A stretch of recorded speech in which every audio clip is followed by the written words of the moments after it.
بہت خوب، I am impressed, وہ تعریفی انداز میں کہتا چلتا اس کے سامنے آیا، جبکہ اس کے توانا وجود کو دیکھتے باریل سمجھ گیا تھا کہ وہ اس کے سامنے چونٹی سی اوقات رکھتا ہے۔ اس انسان کا موت دینا اسے کوئی بڑی بات نہیں، سوچ کر ہی آنسو بہنے لگے تھے، ساتھ غصہ بھی آیا خود کو کہ لائٹ کیوں نہیں چل رہی۔ شوٹر، دا بیریل شوٹر، سعید نے نام دہراتے کہا لگایا۔ واقعی ایک مذاق تو تھا، وہ ایک ٹکے کا لڑکا اٹھ کر آیا تھا بیسٹ کو مارنے یا اس کی فیملی کو نقصان پہنچانے؟ تم جانتے ہو تم میرے سامنے چونٹی سی اوقات رکھتے ہو، میں تمہیں پل میں مسل دوں۔ یہ جو سامنے میرے شیر کھڑے ہیں نا، یہ بھی سیکنڈ میں تمہارے وجود کے چتڑے اڑا دیتے میرے ایک اشارے پر تمہیں معلوم ہے ایسا کیوں ہوا کہ سعید عالم اپنا قیمتی وقت چھوڑ کر تمہارے پاس آیا؟ وہ اس کے سامنے بیٹھتا ہوا تمسخر سے ابرو اچکا کر استفسار کرنے لگا۔ یہ تو واقعی سوچ کی بات تھی، جس پر باریل اپنا لرزتا ہاتھ اٹھا کر ناک صاف کرتا دھندلی آنکھوں سے قریب بیٹھے اس حیوان کو دیکھنے لگا۔ لمحے کی بات تھی جب اس کا چہرہ بالکل پاس تھا، باریل کا وجود جیسے اس کا ساتھ دینے سے انکاری ہو گیا جب اس کی خوفزدہ نظریں اٹھتی اس کے چہرے پر رکیں۔ Two side, one side man, one side beast, وہ اپنی دھندلی نظروں سے اس کے چہرے کو دیکھتا سسکی بھر کر اٹک اٹک کر بول رہا تھا۔ اس کی بات پر سعید کہا لگا اٹھا۔ کون سا بیسٹ والا حصہ ہے؟ دفاتر مسکراہٹ روک کر اس نے دلچسپی سے پوچھا۔ باریل حلق تر کرتا اس کے دونوں طرف چہرے کو دیکھنے لگا، نظریں ایک سائڈ پر ٹک گئیں۔ فرق کہاں ہے؟ کیا الگ تھا جس سے اسے خوف آ رہا تھا؟ حالانکہ کوئی بڑی بات نہیں تھی، پر جب موت سر پر ہو اور نام بیسٹ اور وحشت سی چھائی ہو تو کیسے نہ وہ اس کو وحشت ناک سمجھتا۔ بوڑھی چمکتی آنکھ، سرخ سفید رنگت، بوڑھی داڑھی، گھنی مونچھیں، وہ اس کے سائڈ فیس کو دیکھتا جھجکا، بے ساختہ ہی جھرجھری لے اٹھا۔ بتاؤ، اسے سامنے دیکھ کر خاموش دیکھ کر سعید نے سرد آواز میں ٹوکا۔ بتا رہا ہوں۔ اسے دیکھ کر لگ رہا تھا اس کی زندگی میں اندھیرا جو پھیلنے والا تھا وہ سچ ہو رہا ہے۔ اس کی کپ کپاتی نظریں دوسری سائڈ گئیں۔ آہ! دفعتاً ایک دل خراش چیخ اس کے حلق سے نکلی۔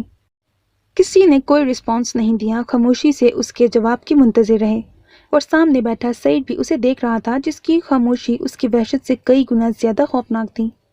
یہ پہلا موقع تھا جہاں بیسٹ خاموشی سے بیٹھا اس کے سامنے اس کے جواب کا منتظر تھا، ورنہ تو اس نے کسی کی سنی نہ تھی زندگی میں۔ پیچھے کھڑے مؤدب اس کے آدمی حیران تھے اور تجسس میں بھی تھے کہ کیا جواب ہوگا اس کا اور کیا ری ایکشن ہوگا بیسٹ کا۔ اس نے پھر سے جائزہ لیتے دوسری بری آنکھ میں دیکھا، وجود میں جیسے چونٹیاں رینگ اٹھی تھیں اسے دیکھتے۔ اس سے نظر ملانا ایک خوفناک لمحہ تھا کہ اس کے دل کی دھڑکن سست پڑ کر مدھم ہو گئی۔ اسے اپنے دل میں درد کی ٹیس اٹھتی محسوس ہوئی۔ اس نے فوراً سے پہلے اپنی نظریں چرا لیں، جانے کون سی چمک تھی کہ دل سے خوف کی دھاڑیں اٹھ رہی تھیں۔ اس کا بس نہیں چل رہا تھا کہ وہ چیخیں مار کر یہاں سے بھاگتا اور جا کر بتاتا کہ وہ آ گیا ہے۔ وہ سچ ہے، وہ بیسٹ ہے، ایک حیوان جو انسان کا دل نکال کر مسل دیتا ہے۔ وہ ایک وحشی ہے جس کے نام سے انسان کے وجود میں سرسراہٹ پھیل جاتی ہے۔ وہ ایک آگ ہے جو برائی کو سہما دیتی ہے، اس کی جڑ جلا دیتی ہے۔ پر وہ جانتا تھا، اسے اندازہ ہو گیا تھا، اب اسے موت ہی آ سکتی ہے۔ وہ بیسٹ کے پاس تھا، اس کے گھر، اس کی فیملی کو بلاسٹ کرنے والا تھا۔ کیا ہوگا اس کا انجام؟ سوچ کر آنسو روانی سے بہنے لگے تھے۔ وسیع پیشانی، بری آنکھ اور اس کے نیچے سے جاتا دل دہلا دینے والا کٹ۔ یہ بیسٹ ہے، مدھم سے اجالے میں سرخ سفید رنگت پر موجود ان نیلے نشانوں کی طرف انگلی کو اشارہ دیتے کہا، جو اس کے چہرے کی ایک سائڈ پر اسرار وحشت ناک کہانی بیان کر رہی تھی، اور وہ کہانی کل بھی تھی، آج بھی۔ نہ بدلا تھا سعید عالم، نہ ہی اس کے چہرے پر موجود وہ پر اسرار سا نشان۔ غلط۔ سب خاموشی سے دیکھ رہے تھے کہ کیا یہ سچ ہونے والا ہے اس کا جواب، کہ اچانک پر اسرار گھٹن زدہ خاموش فضا میں اس کی آواز گونجی۔ آہ! اس کی بلند چیخوں کے ساتھ ہی فضا میں اٹھی اس کی انگلی سعید کے ہاتھ کے ہلتے ہی دور جا گری۔ باریل اپنی کٹی انگلی خنجر کو دیکھتا چیخنے لگا تھا جب سعید عالم کے دیکھنے پر اس کا آدمی بریف کیس اٹھا کر بھاگ آیا۔ باریل نے روتے خوفزدہ ہوتے اس بلیک بریف کیس کو دیکھا جس سے اس نے ایک ڈبی نکالی اور اس میں سے بلیک گلوز پہنے ہاتھوں میں سیاہ چپ نکال کر اچانک ہی باریل کے بالوں کو مٹھی میں جکڑتے ہوئے سر دوسری طرف جھٹکتے ناخن میں لگے بلیڈ سے تھوڑا سا کٹ دے کر اس پر چپ فٹ کر دی، ساتھ ہی پیچھے کھڑے آدمی کو انگوٹھے کا اشارہ دیا جس نے سر ہلاتے ہاتھ میں موجود بیڈ پہ انگلیاں چلاتے فوراً سے چپ ایکٹیویٹ کی۔ وہ گلا پکڑ کر چیخنے کی کوشش میں نڈھال سا ہو گیا، اس کی سفید رنگت میں خون ٹپکنے لگا تھا، پر مدھم سی آنکھ کے علاوہ حلق سے کوئی آواز نہ نکلی۔ بہت خوب۔ ساری کاروائی خاموشی سے دیکھتے سعید متاثر ہوا اس سے۔ تھینکس سر، ایزل نے بھیجی ہیں، وہ معتب ہوتا کہتا پیچھے کھڑا ہو گیا۔ باریل کو درد سے تڑپتے دیکھتے سعید نے سر ہلایا۔ سعید جانتا تھا کہ وہ ٹیکنالوجی کی دنیا میں بہت آگے نکل چکا ہے۔ ابھی ہی اس نے انڈر ورلڈ میں ایک چپ متعارف کروا دی تھی جو انسان کے جسم میں فٹ کر کے اسے ایکٹیو کر دیا جائے تو وہ اپنی مخصوص جگہ پر جا کر اس عضو کو ناکارہ کر سکتی ہے۔ اس چپ کو متعارف کرواتے انڈر ورلڈ میں تھر تھری مچ گئی تھی۔ سب جانتے تھے کہ وہ ٹیکنالوجی کا ٹیک باس ہے، اس کے لیے کوئی کام ناممکن نہیں، پر یہ نہیں جانتے تھے کہ وہ اپنی ٹیکنالوجی سے ایسی چپ ڈیوائس بنائے گا جس سے انسان ناکارہ ہو جائے۔ وہ ایسا حیوان ہوگا یہ کسی کو نہیں معلوم تھا۔ وہ اپنے دماغ ہنر سے جنگ لڑتا تھا کہ اس کا مقابلہ ایک خوفناک خواب تھا۔ اس نے ثابت کر دیا تھا کہ وہ واقعی بیسٹ کا رائٹ ہینڈ ہے جس کے لیے کچھ بھی ناممکن نہیں۔ اس نے ایسی اذیت کو وجود دیا تھا انڈر ورلڈ میں جو کوئی نہیں کر سکتا تھا۔ پچھلے سال ہی اس نے ایسی ڈیوائس متعارف کروائی تھی کہ اس ڈیوائس کو انڈر ورلڈ میں عام کرنے کے بعد ان کے مخالف کے کمپیوٹر کا سارا ڈیٹا، اس کی تفصیل اس کے کمپیوٹر کی اسکرین پر موجود ہوئی تھی، اور سعید کو امید تھی کہ اس چاول جتنی سائز والی ڈیوائس کو کسی ضرورت وجاہت کے بنا پر متعارف کروایا چکا ہوگا۔ بولنا ہے؟ اس نے تڑپتے ہوئے باریل کو دیکھا اور پوچھا جس نے روتے ہاتھ جوڑتے سر ہلا دیا۔ سعید مسکرایا۔ یہ کھا لو۔ اس نے اپنے گلوز پہنتے ہاتھ کی ہتھیلی پر وہ کٹی انگلی رکھتے سامنے کی۔ جہاں باریل کی آنکھیں پھیلی وہیں پیچھے کھڑے آدمیوں نے لب بھینچ کر چہرہ موڑ لیا۔ تمہارا جواب غلط تھا، اسی لیے یہ اٹھی انگلی جھک گئی۔ اب تمہاری سوچ غلط ہے، اسی لیے یہ انگلی تمہارے منہ میں جائے گی۔ رہی بات بیسٹ کی، تو میں چہرے سے نہیں فطرت سے حیوان ہوں، اس نے کہتے خنجر کو سامنے کیا، جس کا اشارہ سمجھتے ایک دم ہی خوف زدہ ہوتے باریل نے اس کی ہتھیلی سے انگلی جھپٹ کر اپنے منہ میں ڈال کر دھاڑتے دل کے ساتھ استغفر اللہ چک چک کی آواز سے چبانے لگا کہ پیچھے کھڑے آدمیوں کا دل خراب ہو گیا۔ اس کی آواز سے انہیں الجھن ہونے لگی۔ سعید متاثر ہوتا اس کے منہ کو دیکھنے لگا جہاں وہ اپنا ہی گوشت چبا چبا کر کھا رہا تھا۔ ان انگلیوں سے تم نے وہ نشانہ فٹ کیا تھا صحیح۔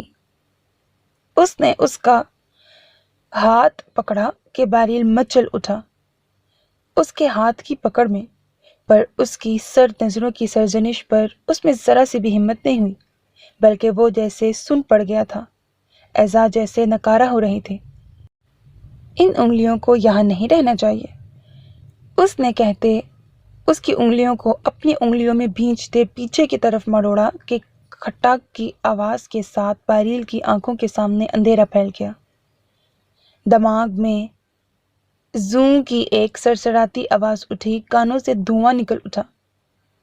اسے کچھ معلوم ہی نہ ہوا جب سعید نے اس کی انگلیوں کو کٹر سے کاٹ کر اپنے بوٹ کے نیچے مسل کر وہ کچلتی ہوئی انگلیاں اٹھا کر اس کے درد سے کھلے منہ میں بھر دی۔